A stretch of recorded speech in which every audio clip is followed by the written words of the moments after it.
top stories this evening, sponsored by Courts, bringing value home.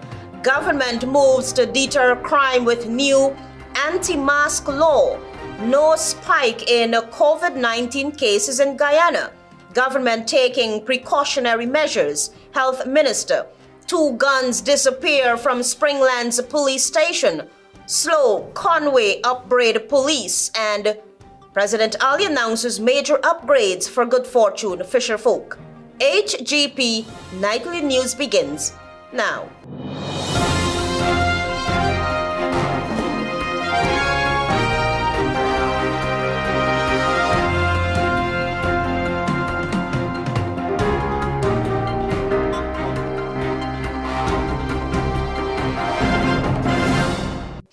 Good evening to our viewers here in Guyana and online. I'm ALETHEA Grant with the Tuesday, 3rd June 2025 edition of the HGP Nightly News. This is what you need to know this evening.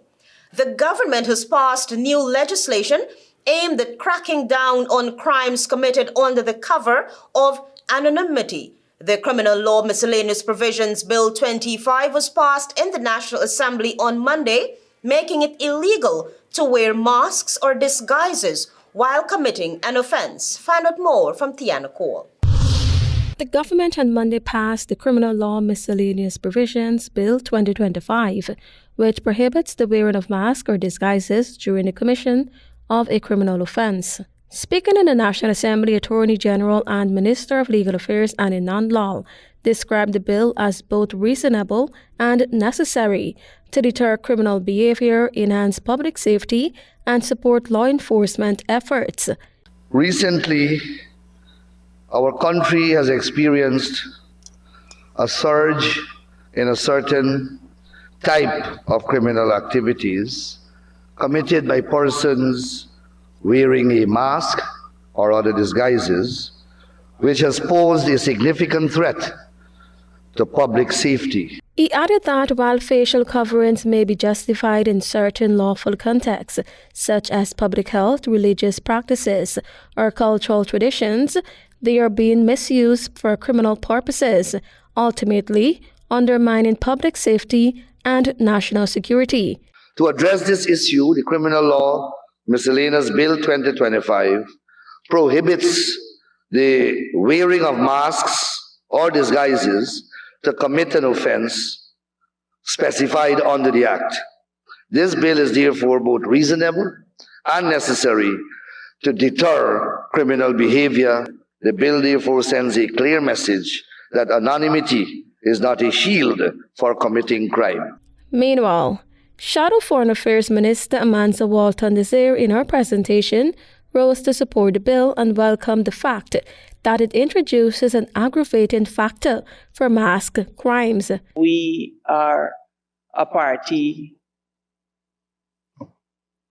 that is committed to law and order, and so we have no difficulty supporting the amendment. However, Walton-Desir raised concerns about the application of the law to private security forces that also utilize masks. We can't, on one hand, criminalize masked civilians who commit felonies, and on the other hand, turn a blind eye to groups of men with an unclear mandate, seemingly under the guise of legality, also roaming the streets wearing ski masks and balaclavas. She stressed that laws should not only impact ordinary citizens, but must also hold the powerful and wealthy accountable. Walton-Desir added that security forces often operate with impunity in Guyana. Tiana Cole reporting for the HGP Nightly News. Thank you, Tiana. The death of Adriana Young has so far remained a mystery, and one political party is again calling on the Irfan Ali-led regime to quote-unquote come from behind the covers on the case. You'll find out more from Travis Chase. In light of the preliminary results of the second autopsy performed on Adriana Young by Chief Medical Examiner of the Gwinnett County of Georgia, Dr. Carol Terry, the Working People's Alliance has once again called on the government of Guyana to come from behind the covers and ensure that the family of Adriana Young get the justice they deserve. Speaking at his party's weekly press conference, leader of the WPA, Dr. David Hines, says given the preliminary results of the second autopsy and the conduct of the government and the police since the disappearance of the child points to a cover-up of the entire case. We again call on the government to come from behind the cover and to come clean. We still believe that the government is covering up something. Dr. Terry did tell Nightly News that she could not reach the conclusion that Adriana Young died by drowning, as was the results of the first autopsy. Dr. Terry explained that drowning is a diagnosis of exclusion. Therefore, a pathologist would have to exclude other potential causes. For the WPA, the government of Guyana should take Dr. Terry's preliminary findings into consideration. And we hope that the government will change its mind and embrace the broad view advocated by the pathologists in Georgia. Dr. Hines referred to the circumstances surrounding the death of Adriana Young as a mystery in a small country. In the interest of justice for the family, for the community, and for the country, we think that a solution to what has become a mystery in a small country would, in the final analysis, be very good for all of us. Adriana's body was found in the swimming pool of the Doubleday Hotel at Tushin on April 24 after she went missing the day before. Travis Chase, HGP Nightly News. In the health sector, Travis Chase now reports that there is no spike in COVID-19 cases in Guyana, but the Ministry of Health says it is keeping an eagle's eye on the issue. Health Minister Dr. Frank Anthony is assuring the nation that there is no spike in COVID-19 cases in Guyana. With reports surfacing of several persons being diagnosed with COVID, the Health Minister told reporters that his ministry has taken certain precautionary safety measures now that there is the rise of a new COVID-19 variant globally.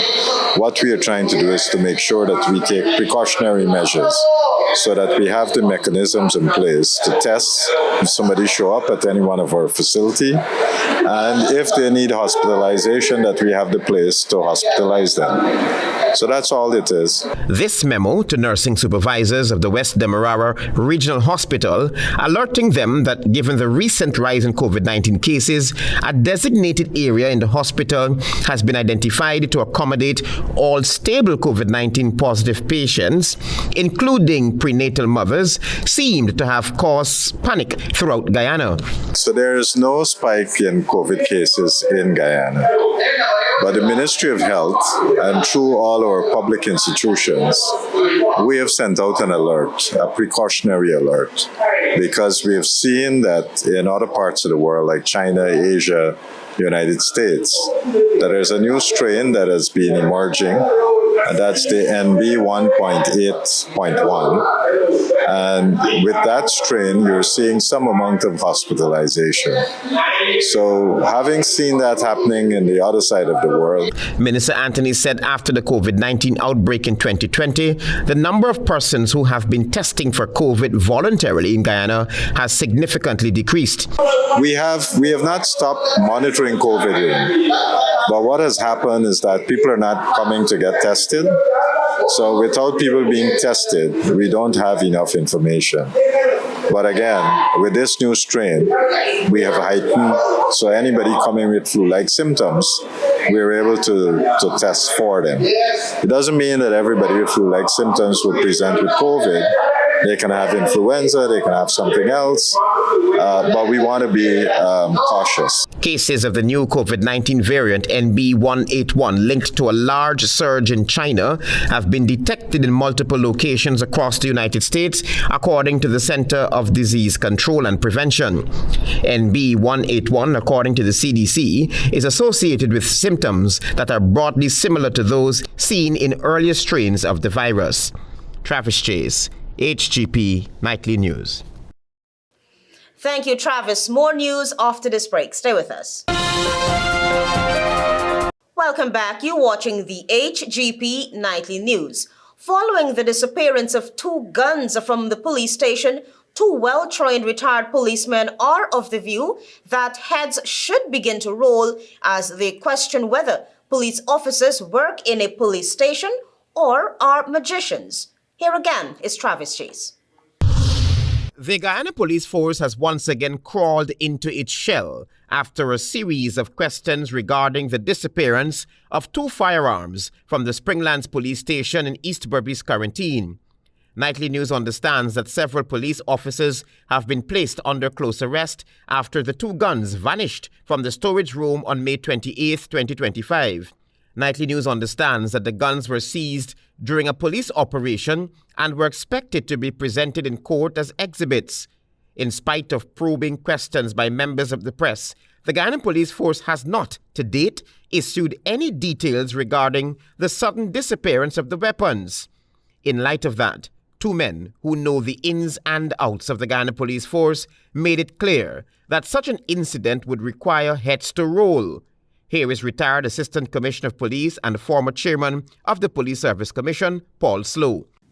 When exhibits are lodged at the police station, the person who has exclusive control should be the station sergeant.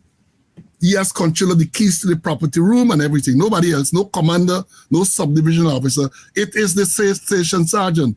SLOWE was at the time speaking on his widely viewed social media program, Speaking Out, exposing corruption and incompetence.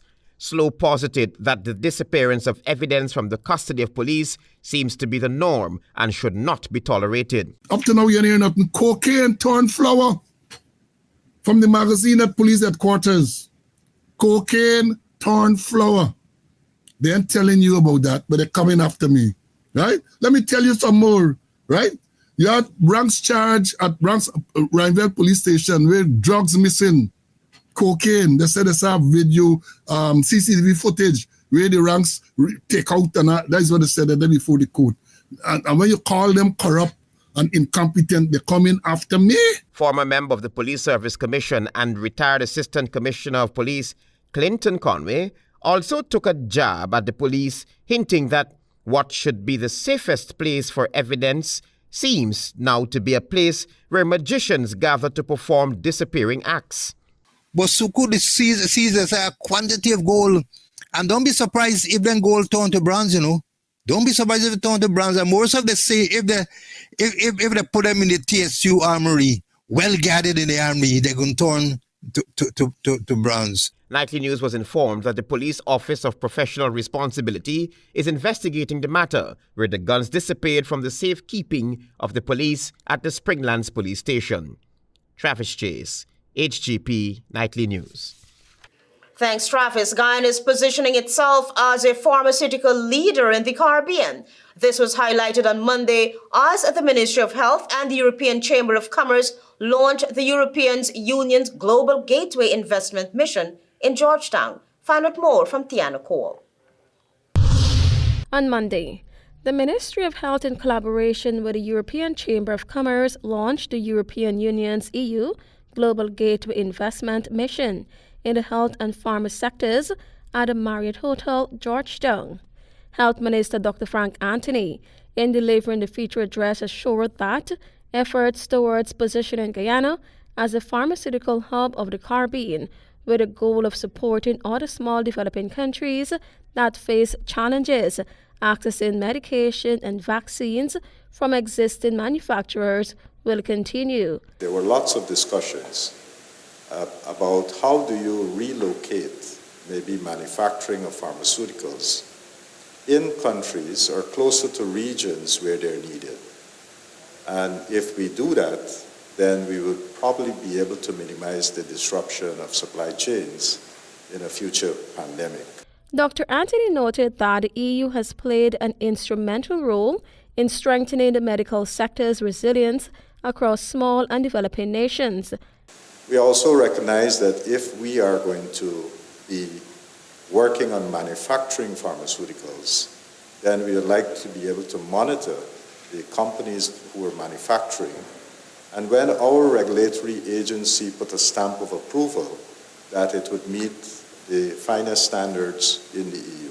Meanwhile, also present at the event was the EU's ambassador to Guyana, René Van Ness, who highlighted the important role the investment mission will play as the country develops its pharmaceutical industry. And I have no doubt that the connections that you will make today will have a lasting impact on this phenomenal trajectory. So I look forward to the discussions that you're going to have. Some 13 health and pharmaceutical companies from 7 EU member states are in Georgetown this week. The 3-day mission, which runs from June 2 to 4, forms part of the EU's flagship Global Gateway initiative, designed to foster sustainable investment and deepen ties with strategic partners across the globe. In Guyana, the focus this week is firmly on healthcare and pharmaceuticals. Tiana Ko reporting for the HGP Nightly News. Thanks, Tiana. More news after this break. Welcome back. You with the HGP Nightly News as we continue. As the Caribbean brace for yet another active hurricane season, the Pan American Health Organization, PAHO, is urging countries to review contingency plans and activate preventative measures in preparation for extreme weather conditions. PAHO's head, Leonardo Hernandez, said, quote, extreme hydrometeorological events such as hurricanes, torrential rainfall, and resulting floods and landslides are a constant threat to the region, leading to injuries, loss of life, and overwhelming healthcare systems, end of quote. He added that activating preventative measures to protect people and healthcare infrastructure prior to extreme weather events is crucial in reducing their impact, particularly on the health of vulnerable communities. This weather phenomenon also brings with it an increased risk of waterborne diseases such as diarrhea, cholera, vector-borne diseases such as dengue and chikungunya, as well as respiratory diseases. Sections of Guyana Sunday evening into early Monday morning were severely impacted by extremely high winds, which caused significant infrastructural damages. The Civil Defense Commission says it has initiated an initial damage assessment and has deployed rapid assessment teams in collaboration with regional authorities. So far, affected residents in Caneville on the east bank of Demerara received relief supplies. Fisher folk at Good Fortune on the west coast of Demerara will soon receive major improvements to their working environment. This comes after President Irfan Ali, during an early Tuesday morning walkthrough of the facility, announced several initiatives aimed at modernizing the fishing hub. Tiana Cole has the details. President Irfan Ali, during an early morning walkthrough and engagement on Tuesday, pledged a series of critical upgrades to the Good Fortune fishing area on the west bank of Demerara. This is part of his ongoing commitment to improving working conditions for fisherfolk across the country. We want to make people work in a good environment. Fisherfolk, you guys have to work in the night and the day, so we ask for them to put up the lights, then to create proper walkways. So you have proper walkways going to the boats and everything. The president also announced the plans to establish a designated area where fisherfolk can both retail and wholesale their catch, offering greater flexibility and income potential. So that's the objective, right? So people can drive off and come right here and retail and wholesale. Essential utilities will be upgraded, as well as improvement in security services will be added to the daily fisherfolk operations. Work at the sites is expected to begin immediately, starting with clearing and preparation. According to the president, the process will be closely monitored to ensure timely completion and high-quality results. In addition to infrastructural upgrades, President Ali encouraged fisherfolk to identify land for aquaculture activities such as prawns, crab, and shrimp production. To support this, he announced that the government will fund the development of processing and cold storage facilities, which will help increase the value of their catch and reduce spoilage. Tianako reporting for the HGP Nightly News. Stay tuned for regional news.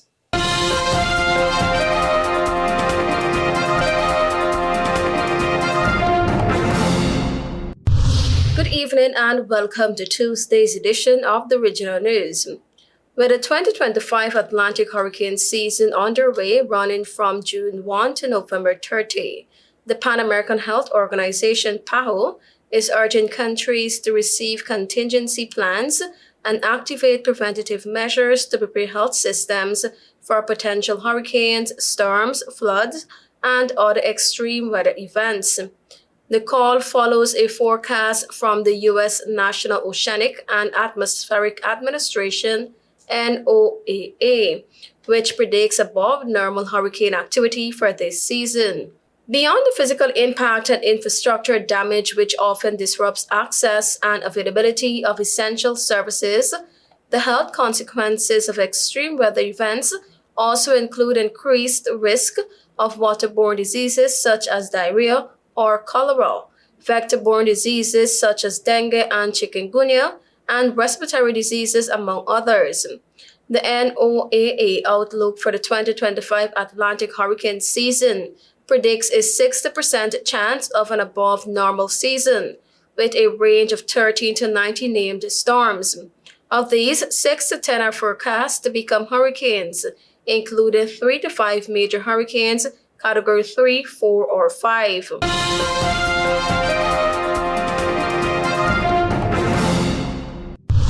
Prime Minister Kamla Persad-Bissessar's Senior Council has been crowned the People's Choice winner in the prestigious Caribbean Global Awards.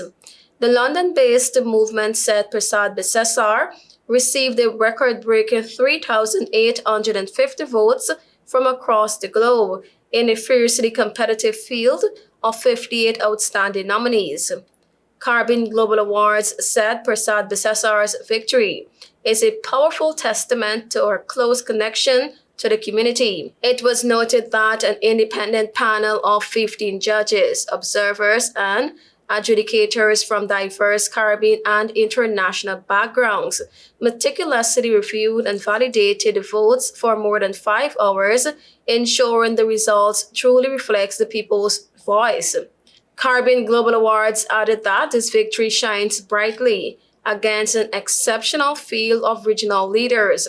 Second place went to Dr. Ralph Gonsalve of St. Vincent and the Grenadines. Third place went to Mia Motley from Barbados. Fourth place, Andrew Holness, Jamaica. Fifth place, Dr. Mohammed Irfan Ali, Guyana.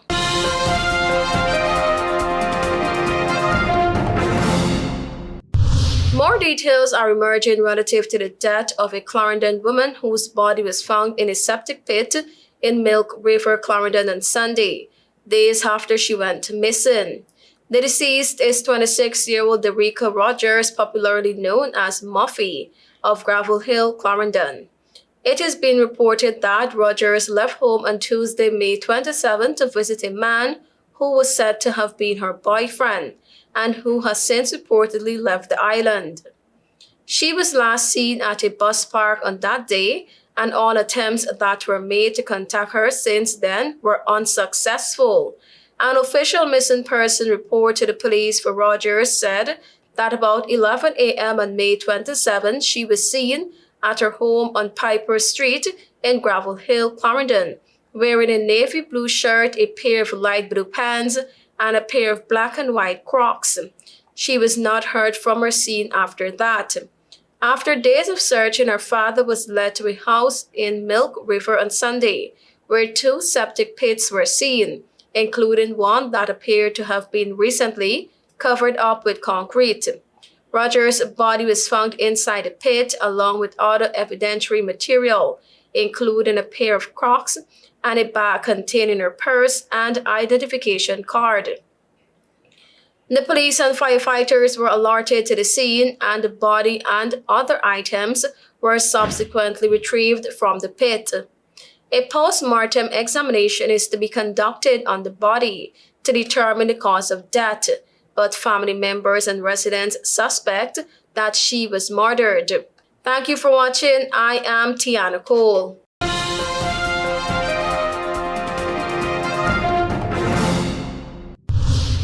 Government moves to deter crime with new anti-mask law. No spike in COVID-19 cases in Guyana. Government taking precautionary measures. Health Minister. 2 guns disappear from the Springlands police station. SLOWE, Conway upbraid police. And President Ali announces major upgrades for good fortune fisherfolk. Those are our major headlines. For these stories and more, please go to our website. It's www.hgptv.com. I'm ALETHEA Grant. Thanks for watching.